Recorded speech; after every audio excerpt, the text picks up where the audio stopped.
What is up, everybody? This is your boy, Teran Rodriguez, bringing you another edition of Set Point. We got ourselves a jam-packed show for you all. First and foremost, the fall volleyball season is actually over. There was actually supposed to be one series this week, but unfortunately got canceled due to COVID purposes, and I am sad face. But last week we had a great week in terms of the Sun Belt Conference. Who came out on top and who fell just short of winning the possible or the automatic bid to the NCAA tournament. And Georgia upsetting number 5 Florida. How did the Bulldogs take a bite out of the Gators? And what just went wrong with the Gators? Also, we had Kansas State and Baylor. Did the Bears get back on track after losing to Texas? Or did K-State pull one, maybe 2 upsets against number 3 Baylor? Also, like I said, the fall season is officially over, so I'm going to recap all the big-time moments and what could be going forward with Set Point. This is Teran Rodriguez bringing you another edition of Set Point here on iSports Radio, your direct feed for all that is sports.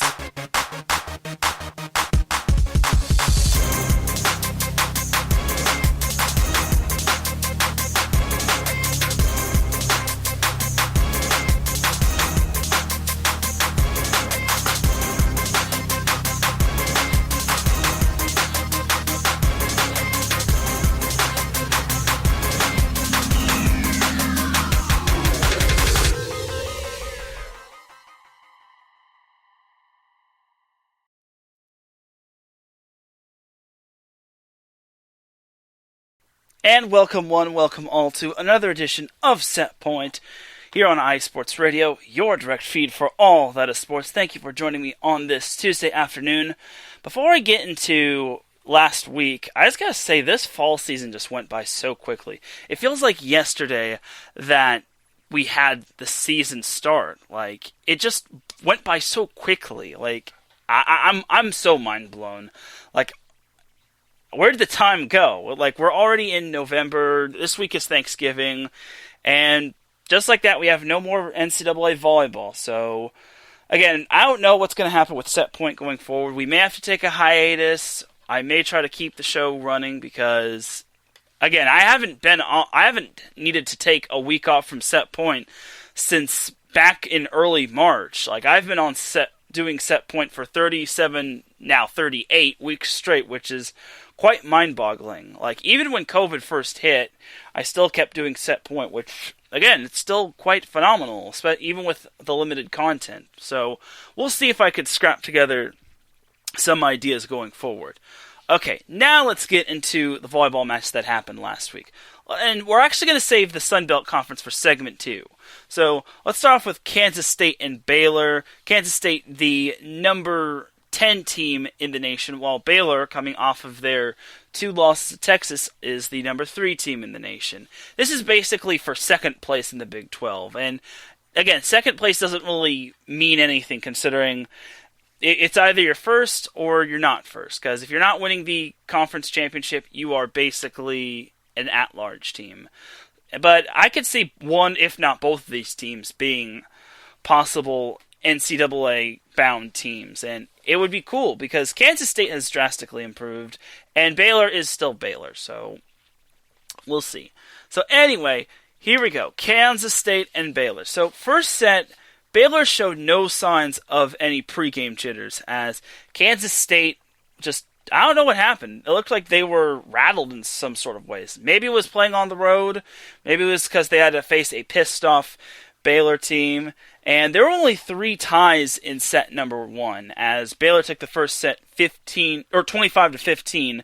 Kansas State only hit 67 that first set, which is very low, while Baylor hit a whopping 400, which is absolutely amazing. When you're hitting up in the 400s, your offense is clicking. Well, if you're hitting below 100, you're either getting stuffed at the net, or you're just hitting the ball in the wrong spots, or you're just hitting it off the antenna, or you're just not. Your offense is basically cold, in other words. So basically Kansas State's offense was absolutely cold, and Baylor was just firing on all cylinders. Then the second set was quite tight. 14 ties, 7 lead changes. It was just back and forth action. It looked as if Baylor was about to take a 2-0 lead. But then Kansas State, led by the arm of Aaliyah Carter, just did not want to let go down 2-0, as Kansas State took the second set 26-24. Just like that, the match is tied at 1 set apiece, which was awesome. And I knew Kansas State wasn't going to go down that easily. Now let's go to the third set. Third set was super tight. You thought set 2 was tight? Try set 3. 22 ties and 15 lead changes. Every time Kansas State was up, Baylor would respond and take the lead. Every time Baylor was up, Kansas State would respond and retake the lead, and vice versa, and back and forth action. There was even a point where Baylor led 24-22, and everyone's thinking, oh, Baylor's got this, right? Wrong. Led by the arm of Aaliyah Carter and Abigail Archibong, Kansas State manages to tie the set at 24-24 and eventually took the lead in set 3 at 25-24. And everyone in Waco, Texas is thinking, oh my gosh, is Baylor really going to drop this set? Nope. Thanks to the arm of Yasonia Presley, Maraki Vandermark, and Cara McGee, and all sorts of great offensive and defensive play, Baylor took set number 3, 27-25, and took a 2-1 lead in the match, and it was advantage Baylor. All the momentum was on their side. Now I get into set 4. Baylor was just not willing to slow down. Every time Kansas State tried to inch close to the Bears just had themselves an answer for K-State. There were only 3 ties, and there were 0 lead changes. Basically, in short, Baylor led the entire way and never gave up the lead, as Baylor took the 4th set 25-19, and winner, grilled chicken dinner, Baylor won the first match between Baylor and Kansas State. Let's go to the stats for that first game, starting with the winners being Baylor. Yasonia Presley, she had 17 kills on 57 swings, but she had 11 hitting errors for only a hitting percentage of 105. That's not really going to get the job done. That's pretty abysmal if you ask me. So, yeah. And then Maraki Vandermark had 11 kills, 5 hitting errors, 26 attempts for a hitting percentage of 231, while Cara McGee had 10 kills, only 1 hitting error, and 21 swings for a hitting percentage of 429, which is quite nice. Lauren Harrison also chipped in 6 kills as well. As for assists, they were led by Hannah Sedgwick, who had 30 assists, while Callie Williams had only 10 assists. I wonder why they... I'm kind of wondering if Callie Williams got hurt or something, because normally she's the primary setter. Maybe Baylor decided to switch it up? I don't know. So, in terms of service aces, Baylor only had 4 service aces, 1 coming from Williams, Presley, Emily Van Slate, and Sherelle Bramschreiber. And in terms of digs, they were led by Bramschreiber, who had 22 digs. Emily Van Slate had 11 digs, and Callie Williams had 10 digs. Or, I'm sorry, not Callie Williams. Campbell Bowden had 10 digs. And as a team, Baylor had 61 digs altogether. In terms of hitting percentage, Baylor hit .212, which wasn't that good, but if you see Kansas State's statistics, you'll see that it's going to beat Kansas State's hitting percentage by a mile or so.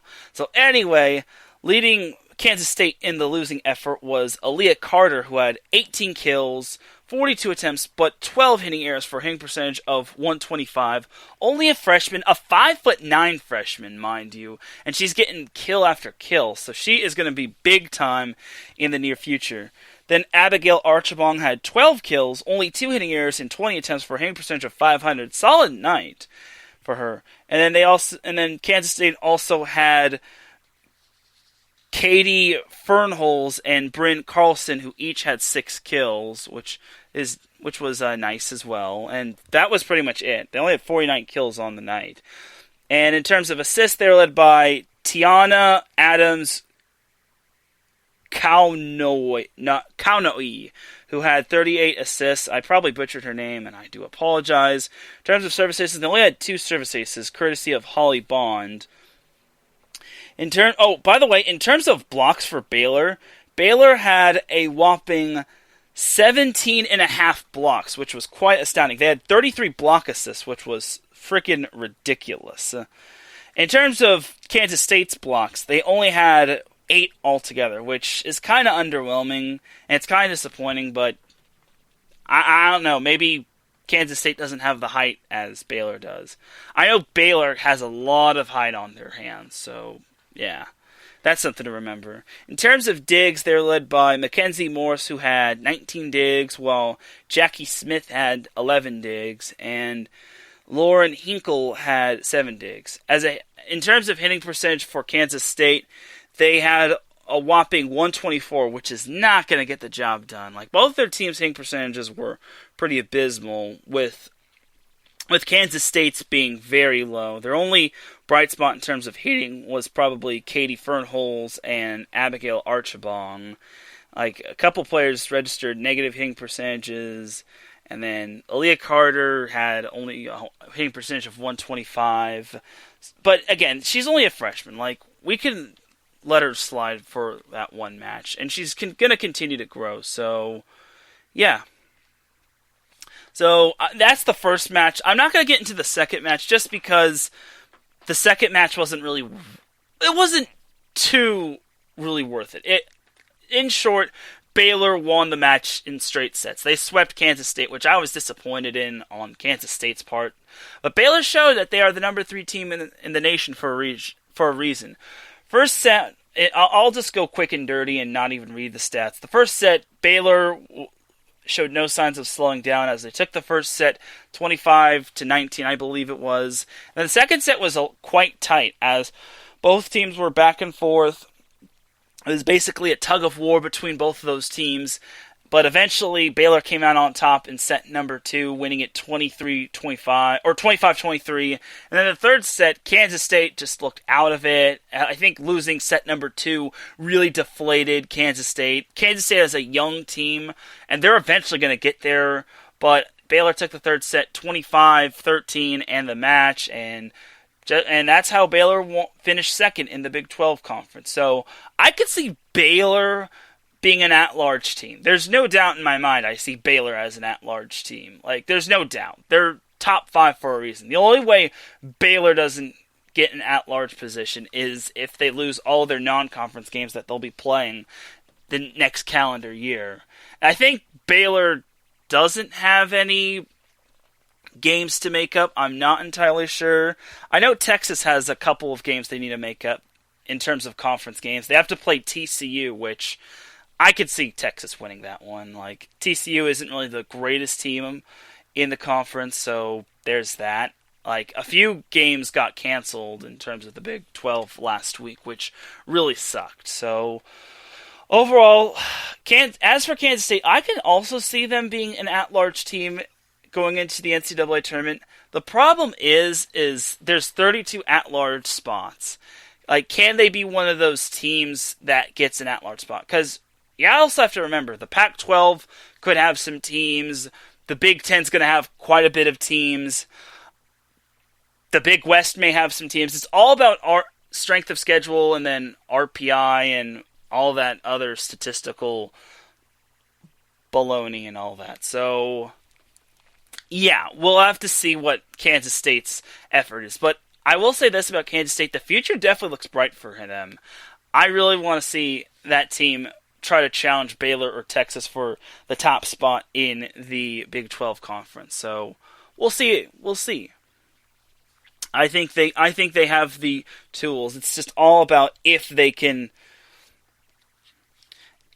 polish off those rough edges. So we'll see how it goes for them. All right, so that was the only noteworthy matchup in terms of ranked games, and that was the matchup I previewed last week.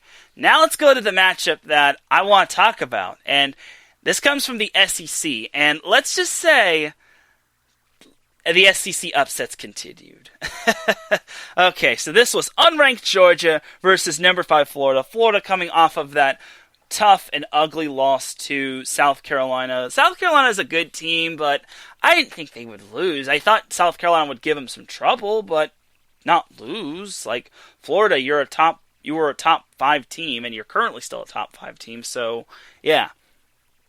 All right, so the first set, it was kind of back and forth. Georgia actually led most of the way, and Georgia wasn't really letting go of the lead. There were a few times that Florida led, but Georgia was just the leaders of the pack as they took the first set late in the or at the halfway point of set 1. Georgia took the first set 25-21. Georgia hit 250 in set number 1 while holding Florida to a hitting percentage of 49, which is absolutely gross.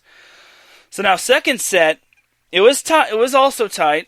Again, Georgia and Florida were going back and forth. Every time Georgia had the lead, Florida took the lead in set 2, and vice versa. However, Georgia showed that they're not just all bark. They have some bite to them, as they took the second set 25-18, and they held Florida to a negative 62 hitting percentage. While Georgia's hitting percentage wasn't that big, being that they hit 156, they showed a lot of poise and great defensive stances in terms of blocking the ball.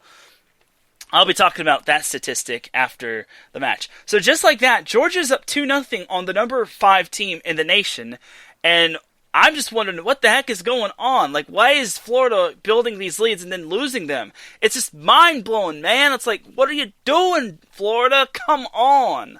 So the third set, Florida actually gets it together, led by the arms of Thayer Hall and Tara Caesar. Florida never trailed, and there were only 2 ties, and took the third set 25-19, which I was like, okay, there we go. There's the Florida we know and love. Now, fourth set, 9 ties, 4 lead changes. Georgia trying to put the match on ice while Florida trying to force a fifth set. Georgia was led by Amber Stivrins and Casey Evans, who were basically the leaders of the Bulldogs, and they were doing everything they can to keep Florida away from them. And Florida, to the credit of Florida, they did all that they could to try to force the fifth set. But unfortunately, thanks to Stivrins and Evans, along with a little help from Sage Naves, Georgia took set number 4, 25-23, and the upset was complete. The number 5 team in the nation goes down yet again. The SEC upsets continue. Again, I am so disappointed at Florida. Florida, to me, looked like they had a cakewalk of a schedule. It wasn't as much of a cakewalk as Texas A&M's, but what are you doing, Florida? Let's go over the statistics. Amber Stivrins led Georgia in the win with 16 kills, 60 hitting errors, and 60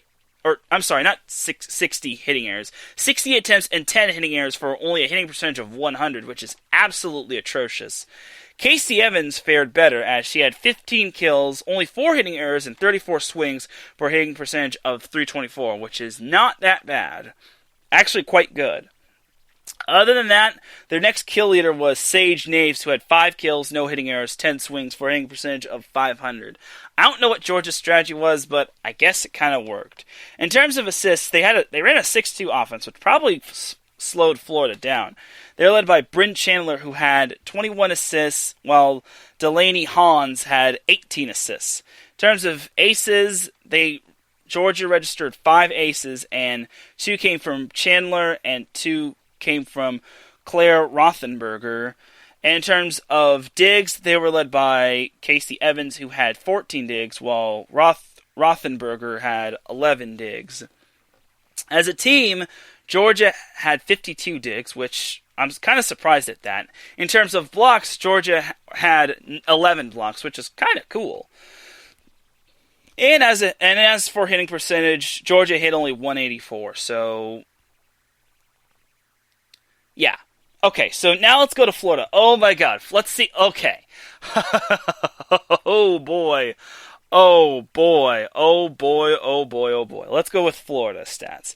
Florida was led by Thayer Hall, who had 14 kills, 46 swings, and 11 hitting errors for a hitting percentage of 65. You can't win games when she's having that bad of a night. Florida just cannot win games like that. Like, if they play like that, they will not be winning the SEC anytime soon. Like, I'm already disappointed on what happened in this match. Tara Caesar had 13 kills, 7 hitting errors, and a hitting percentage of 162. Holly Carlton had 9 kills, 3 hitting errors, 29 attempts for a hitting percentage of .207. That was pretty much it. Marley Monserez had 33 assists, which led the Florida offense. In terms of serves, Florida had 6 service aces, which wasn't bad. They got 2 from Carlton and Monserez, while they got 1 from Hall and 1 from Riley Fisher. In terms of digs, they were led by Ellie McKissock, who had 20 assists, while Monserez had 12, or I'm sorry, not assists. Ellie McKissock had 20 digs, while Monserez had 12 digs, while Paula Kriame had 11 digs. And then Thayer Hall chipped in 8 digs, while Caesar chipped in 7. As a team, Florida had 63 digs. And then also as a team, Florida had 14 blocks. And then in terms of hitting percentage, they had a hitting percentage of 152. Now let's go back to those statistics again. Florida had how many blocks again? They had a whopping 14 blocks, which was basically 2 carry the 3 times 4. 3 more blocks than Georgia. While in terms of digs, they had 63 digs. They had 3 players register double digits in digs. And they had 11 more digs than Georgia. Yet, unfortunately, by the way, got everyone. Florida hit 308 in set number 3, and then they still lost that 4th set.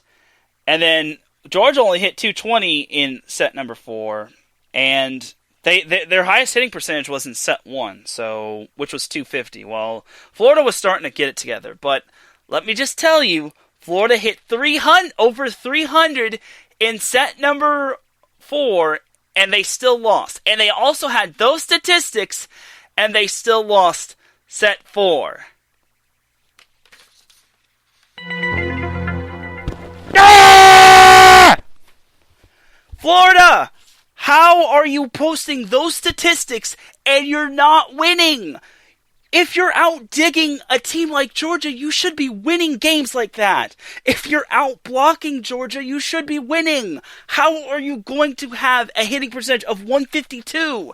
Florida is one of the best offensive teams in the SEC, and they're posting hitting percentages like that? Also, if you played Kentucky, they would sweep you. I don't care where it would be at. Kentucky would feast all over you.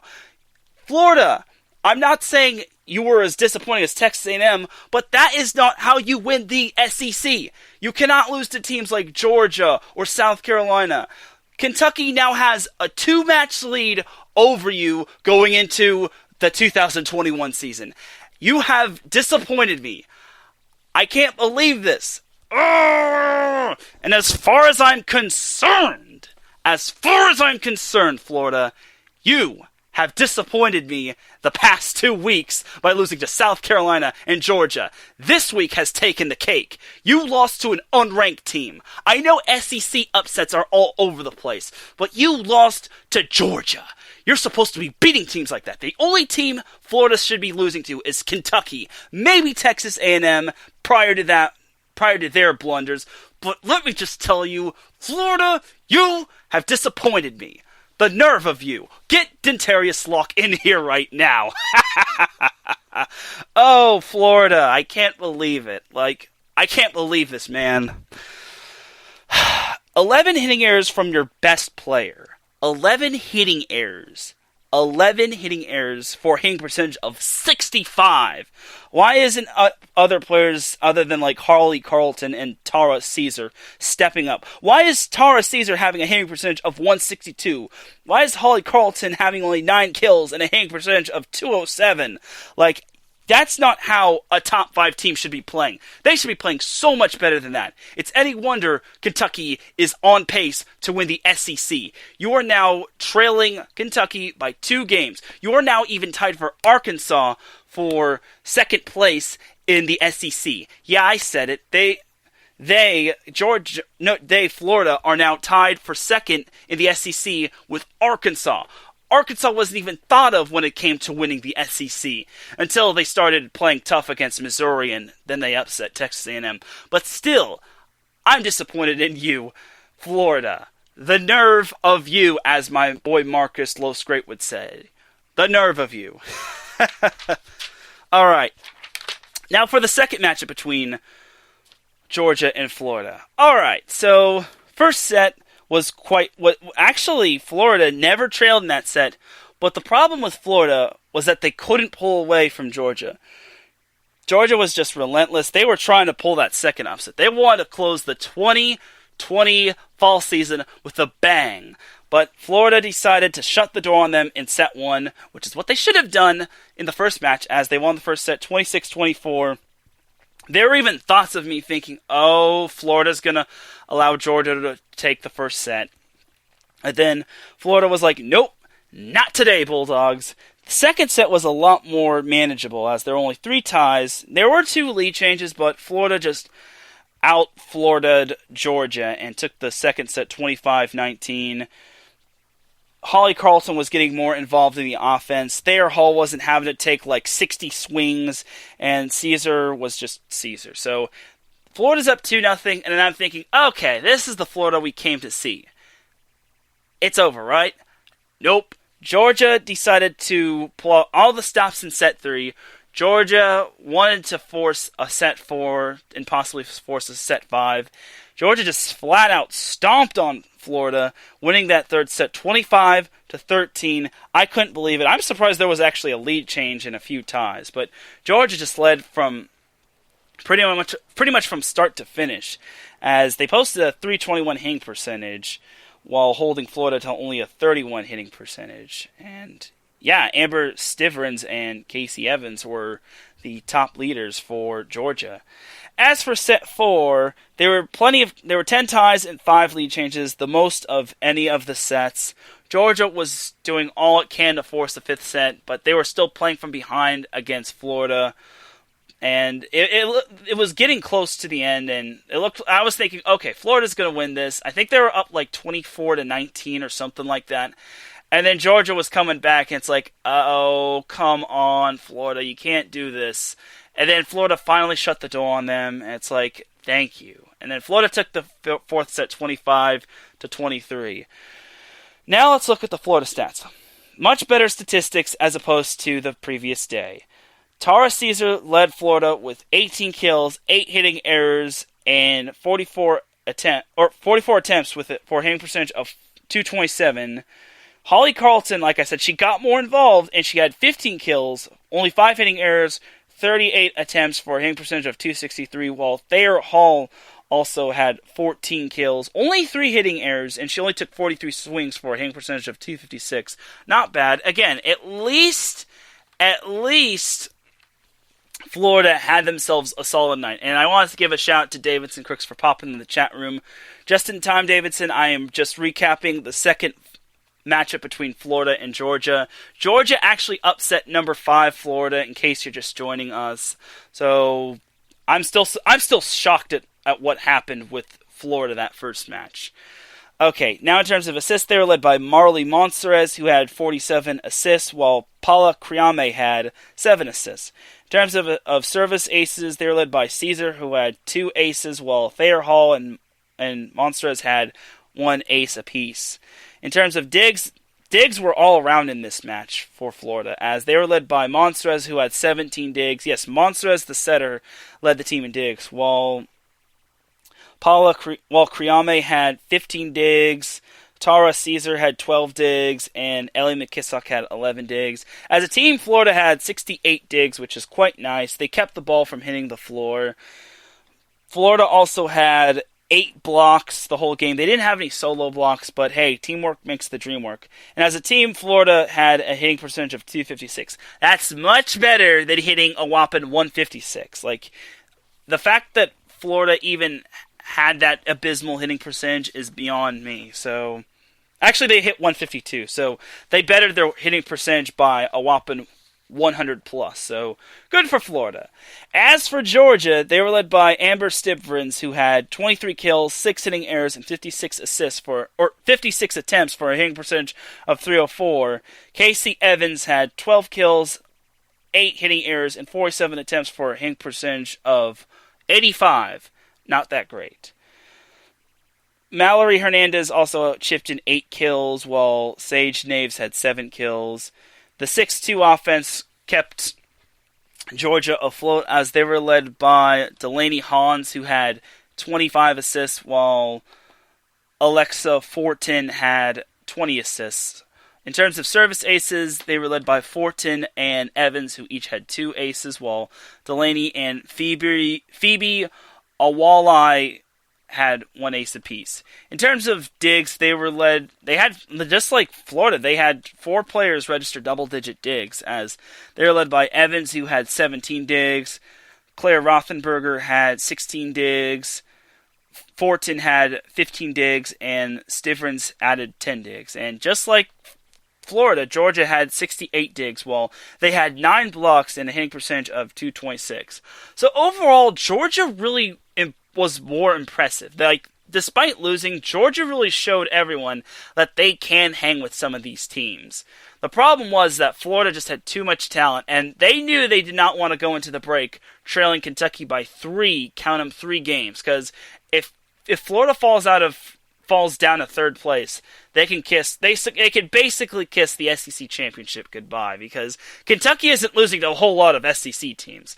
Again, Kentucky had the number 1 recruiting class last year, and they are proving why they're the favorites to win the SEC this year. And I think Kentucky has only lost 3 sets all year. 2 to Missouri, 1 in each match, and then 1 to Tennessee, which Tennessee kind of caught them off guard. So I also think that maybe Tennessee tried to avenge its football comrades. So overall, Florida has a lot of work to do. The AVCA volleyball polls haven't come out, which is annoying because I actually wanted to talk about that. I hate how I have to wait every Wednesday as opposed to every Tuesday or Monday, where the polls would come out like at around noontime or 11:30ish, which really sucks. So that's pretty much that for all of the noteworthy matchups. We're actually going to take ourselves a quick little commercial break.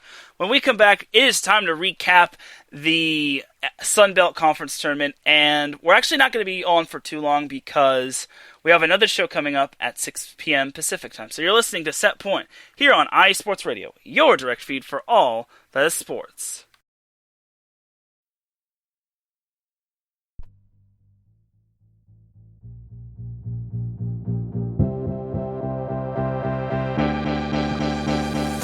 Hey guys, it's Blake Henley, better known as H-Town Blake to some of you. Happy to announce that Bases Loaded is back in full force.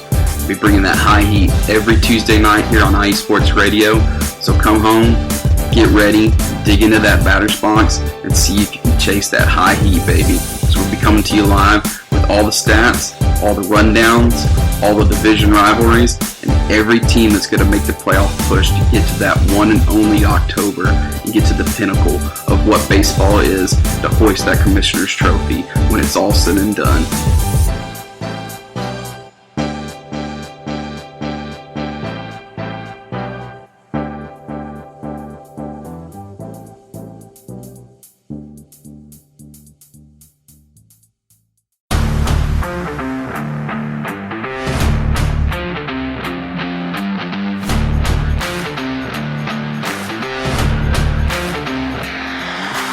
What's good, fight fans? It's your boy, Marcus Los Great, here to give you what you want, here to give you what you need. Yeah, man. Yeah. I'm coming to you live, straight from your mama's basement with a crispy, awesome white tea. We are coming to you live every Tuesday at 10 p.m.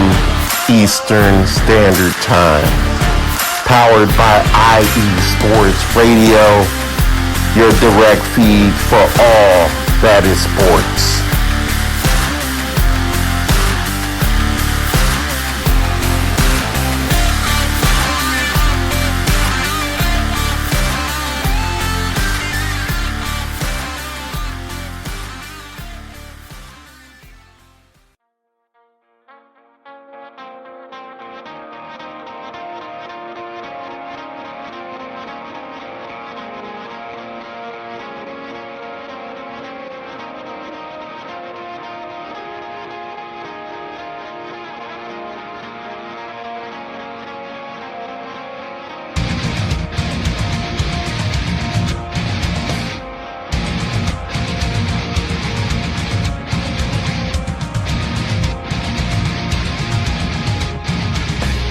Hey sports fans, do you like wine?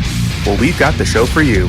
This is Let's Wine About Sports, a show where we talk about wine and sports simultaneously. From the classic Cabernet Sauvignon all the way down to the grapes that you've never even heard of before. Oh yeah, we cover it all. And we'll talk about a little bit of sports as well. Football, hockey, collegiate, women's sports, it doesn't matter. We're going to talk about it all, and we're going to whine about it all. So join me Monday at 8 p.m. on IU Sports Radio, your direct feed for all that is sports.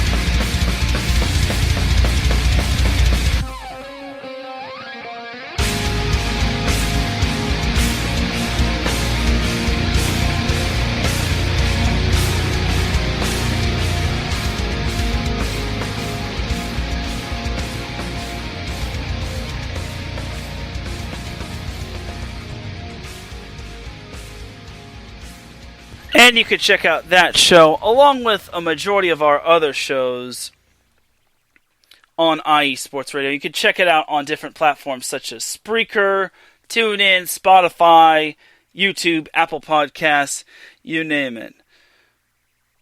So definitely tune into all the shows, and definitely tune into Let's Whine About Sports, which Mike Pat does a great job of that. And definitely tune to Marcus Lowe's great show, and then Bases Loaded with Blake Henley and all that. So yeah, they're all great shows, and we all have amazing shows on IE Sports Radio, in which we definitely love to do. We are definitely passionate sports fans that love to do sports shows. So definitely do check it out. So we're on to segment 2 for Set Point, and again, we don't have too much time left. We have like about 22 minutes until the next show goes live. So let's recap the Sun Belt Conference tournament. Oh yeah, I was so happy that the Sun Belt Conference kept this whole conference tournament thing.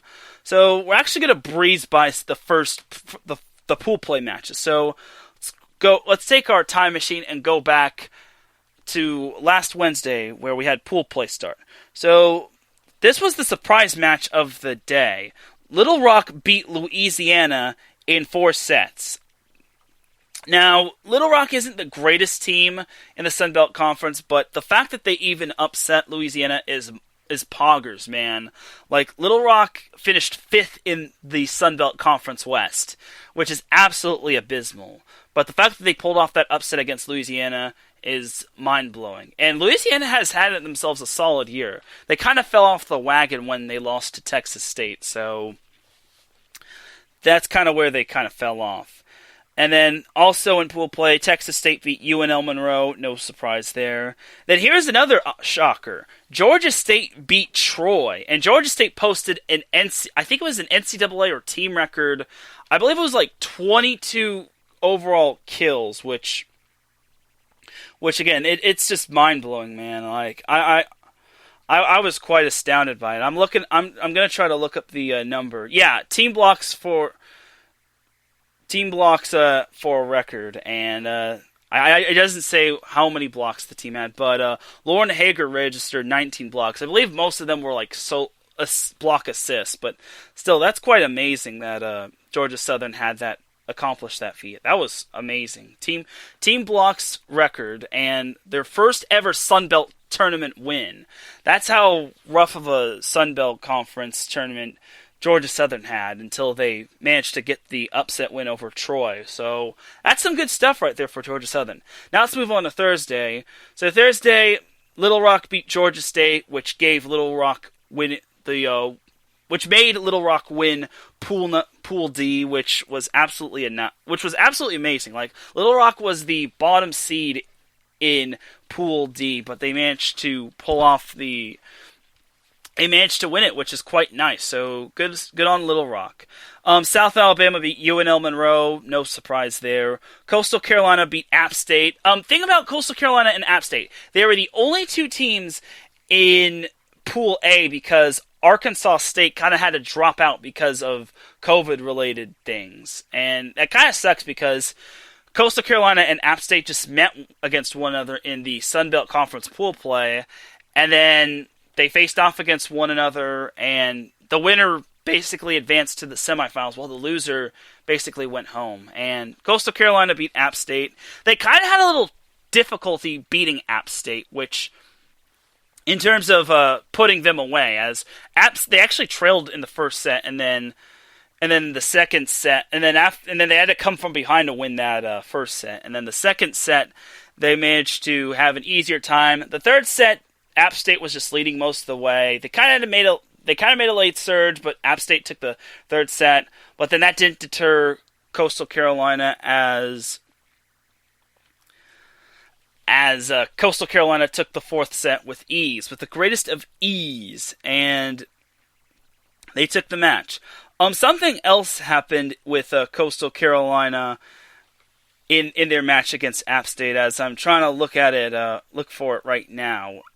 It was a great and monumental moment for one of Coastal Carolina's players, as setter Brigida Petrenko had 100 service aces, and she's only a sophomore, and she's only one of 7 sophomores to surpass 100 service aces, which is absolutely amazing. That's career service aces on the collegiate level, so that's some great stuff. That's an average of 50 aces per year, so good stuff on Petrenko's part. I even joked around and said, challenge offered to me. You could win $1 million, but you need to pick any current NCAA women's volleyball player to record a service ace in a match. Who are you taking? And then I said, for me, the answer is 100% Bridget Petrenko. I was kind of joking around, but honestly, I would for sure pick her. Like, if she's getting 100 service aces within her first 2 years, I want that girl getting service aces for me.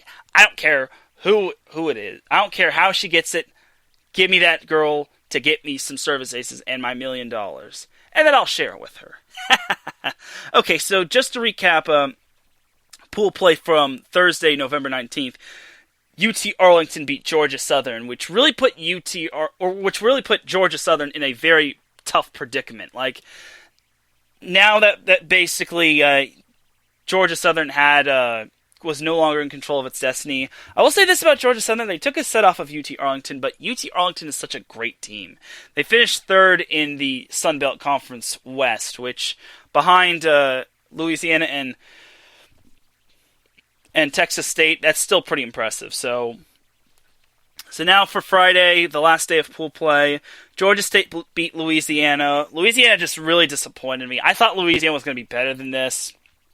It didn't end up mattering that Louisiana lost because again, Little Rock won the pool on Thursday. So Georgia State beating Louisiana was kind of a good consolation prize. I don't see Louisiana making the NCAA tournament, unfortunately, especially after that performance. Texas State beat South Alabama to win Pool C. And then in Pool B, Troy beat UT Arlington in 4 sets. And that meant that Troy, UT Arlington, and Georgia Southern wound up being tied for first in Pool B.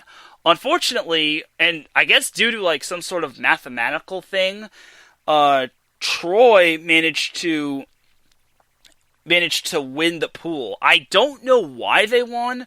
I don't know if it was based on the higher seed has the tiebreaker or whatnot, or maybe it was from statistical or overall points, but I kind of don't understand why Troy won that tiebreaker. It's just some food for thought. Anyway, so now moving on to the semifinals. It was Coastal Carolina versus Little Rock, while it was Troy versus Texas State. My projected semifinals were Coastal Carolina versus Louisiana and Texas State versus UT Arlington. I got 2 out of 4 right. What can we do? Okay, so as for Coastal Carolina and Little Rock in semifinal number 1, Coastal Carolina just breezed by Little Rock. Little Rock, unfortunately, had no business pulling off those upsets, and unfortunately, they really they vanished in the semifinals. They met their true makers in Coastal Carolina, and Coastal pretty much laid waste to them. So in the other semifinal, it was a little bit more dramatic, as Texas State had a little trouble with Troy, but they won it in 4 sets and punched their ticket to the Sun Belt Conference Championship Final. So that's cool. Well, I said championship final. The Sun Belt Conference Tournament Championship match, which basically featured Coastal Carolina and Texas State, which that is the last match I'm going to recap for the day, and then I'll send you all on your way. All right, so So the first set between Coastal Carolina and Texas State. So first set between these two teams. There were 9 ties and 3 lead changes. Both teams basically did not want to lose. Every time Coastal Carolina had the lead, Texas State came back and retook the lead, while every time Texas State had the lead, Coastal Carolina took it back. Eventually, Coastal Carolina won set number 1, 25-20.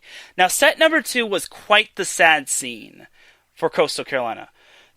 For the most part, Coastal Carolina was dominated as there were only 2 ties and 1 lead change. But that's not the worst part for Coastal Carolina. So, trailing 20-16, their best player, Annette Nemeth, goes down with a lower body injury. That's what Coastal Carolina said. Nemeth Ameth went down with a lower body injury in set number 2, and she was out the remainder of the game. She couldn't come back, and unfortunately that was it for her night, and that was it for her Sun Belt Conference tournament. And it's quite sad because she was their kill leader going into this match against Texas State. Ameth had 280 kills. She was hitting .334, and she also registered 139 digs, which was good for second on the team. When she went down, all of Coastal Carolina's emotions just flooded right to them. There were emotions of sadness, worry, afraid, everything. So losing Annette Nemeth was just bad in all sorts of ways for Coastal Carolina. And eventually Texas State won the second set 25-18, but Coastal Carolina losing Nemeth was absolutely atrocious. So the third set, despite not having Nemeth, Coastal Carolina needed to get a lot of help from all their other attackers, such as Blair Fleming, Masson Lowry, Isle Sinige, and Ani Bozdeva. Like, they needed all the help they needed to get. Other than Nemeth registering double digits in kills, Coastal Carolina also got 4 other players in double digits in terms of kills. And set 3 was also back and forth. 11 ties, 5 lead changes. Every time Coastal Carolina led, Texas State snatched the lead, and vice versa. Eventually, Coastal Carolina grinded out and won set 3 25-23, and it was a very, very, very close set. But they managed to grind it out and take a 2-1 lead in the match. And it looked like Coastal Carolina had their swagger back. Right? Wrong. Texas State is the 2-time reigning Sun Belt Conference champion for a reason. And they never trailed, and there were no ties in set number 4, as the arm of Tyrone Scott was dominating Coastal Carolina. And they also got help from Janelle Fitzgerald, Caitlin Butner, and Lauren Tesk, and eventually Texas State won set number 4, 25-19. Now, set number 5, oh my gosh, for Coastal Carolina, set number 5 was so one-sided. Texas State jumped out to a 5-0 lead. That's all you need to know. Texas State never trailed, there were no ties, and eventually Texas State won the 5th set, 15-6, which handed Coastal Carolina its first loss of the season, and it gave Texas State their 3rd straight Sun Belt Conference championship. I knew Texas State was going to win because of opponents that they faced, and the fact that Texas State has had to rise above adversity. And again, there's a lot of pressure being undefeated in terms of a season. And the fact that Texas State had already tasted defeat 2 different times, one to UTEP and the other to UT Arlington in the last game of the regular season, was just brutal for Texas. But they finally rose above all, and there was just not a whole lot of pressure. All the pressure was on Coastal Carolina, especially when they lost Nemeth.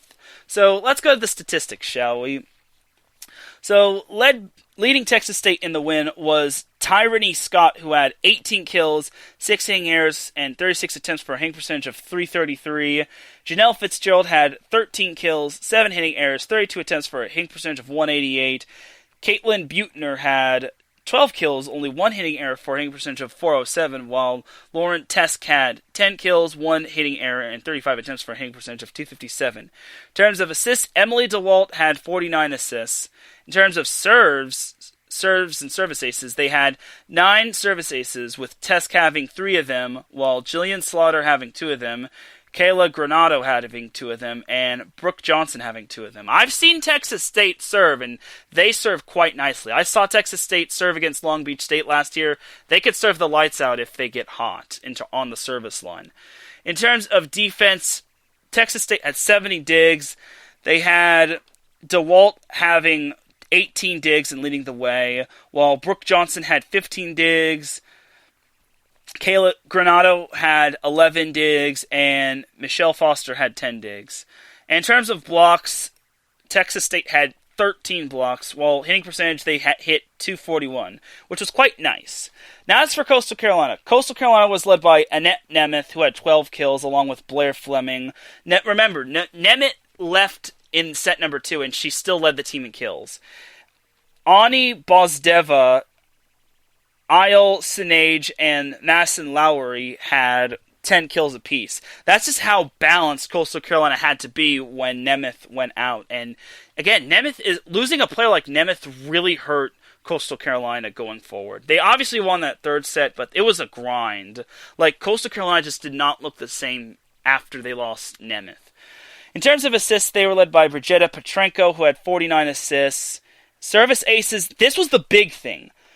Coastal Carolina had 0 service aces, and they had 13 service errors. That is not going to help you win games. Whether they had Nemeth or not, they cannot have those numbers on the service line. I'm not going to go crazy all over Coastal Carolina because, again, they had the pressure of being undefeated. They had the pressure of losing their star player in set number 2. And then they also had the pressure of facing the 2-time conference champion.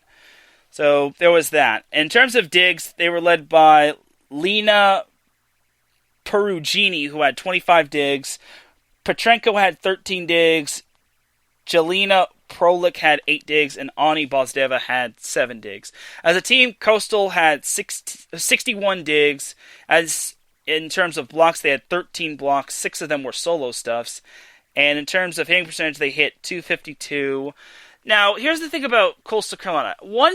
Now, obviously it sucks that Coastal Carolina lost that Sun Belt Conference championship in heartbreaking fashion. Like, I can only imagine Coastal Carolina with Annette Nemeth at full strength. I really think that the NCAA should look at Coastal Carolina and how, with Annette Nemeth in the lineup, Coastal might have been able to have knocked off Texas State. When you lose a player like her, that's really going to hurt you in the long run. And I'm not going to spend too much time on this, but I really hope Coastal Carolina gets into the NCAA tournament. I want to see them in the NCAA tournament. Like, they definitely deserve it. Like, going 18-0 to that point is just so difficult.